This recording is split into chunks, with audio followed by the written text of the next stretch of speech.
మహిళా సంఘాలకు సౌర విద్యుత్ ప్లాంట్లు కేటాయించేందుకు ప్రభుత్వం కసరత్తు చేస్తోంది. స్వయం సహాయక బృందాలకు సౌర విద్యుత్ ఉత్పత్తి కేంద్రాలను కేటాయించాలని ఇంధన శాఖను పంచాయతీరాజ్ గ్రామీణాభివృద్ది శాఖ కోరింది. ఎస్హెచ్జీలకు అవసరమైన భూమి లీజు, రుణాల సమీకరణకు అవసరమైన ప్రణాళికలను సర్కారు సిద్దం చేస్తోంది. ఇందిరా మహిళా శక్తి పథకం కింద ఏడాదికి 1000 మెగావాట్ల ప్లాంట్లను కేటాయించాలని భావిస్తోంది.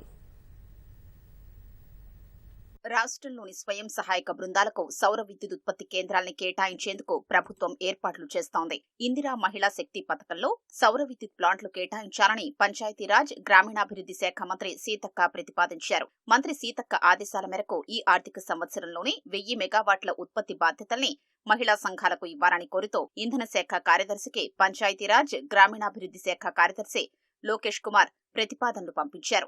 సౌర ప్లాంట్లను కేటాయిస్తే భూముల్ని గుర్తించి మహిళా సంఘాలకు లీజుకిస్తామని లేఖలో పేర్కొన్నారు. రాష్ట్రంలో 1 కోటి మంది మహిళల్ని కోటీశ్వరుల్ని చేయాలన్న లక్ష్యంతో ప్రభుత్వం ఇందిరాశక్తి పథకాన్ని రూపొందించింది.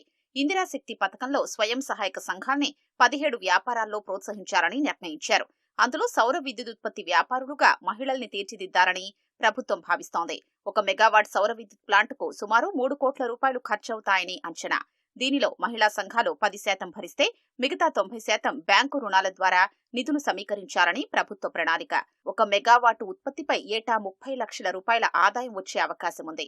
ఇందిరా మహిళా శక్తి పథకం కింద పాఠశాల విద్యార్థులకు యూనిఫామ్లు కుట్టివ్వడం, మహిళా శక్తి క్యాంటీన్లు వంటివి ఇప్పటికే కార్యరూపం దాల్చాయి. ఆర్టీసీలో అద్దె బస్సుల కాంట్రాక్టుల్ని మహిళా సంఘాలకిచ్చేందుకు ప్రభుత్వం కార్యాచరణ ప్రణాళిక సిద్దం చేసింది.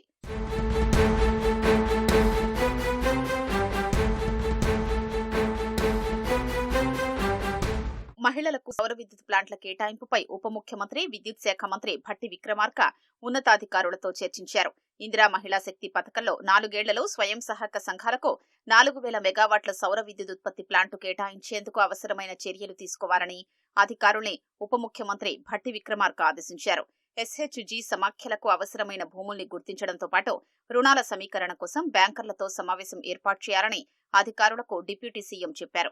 స్వయం సహాయక సంఘాలు 99% రుణాలు సక్రమంగా చెల్లిస్తున్నందున బ్యాంకర్లు కూడా ముందుకొస్తారన్నారు.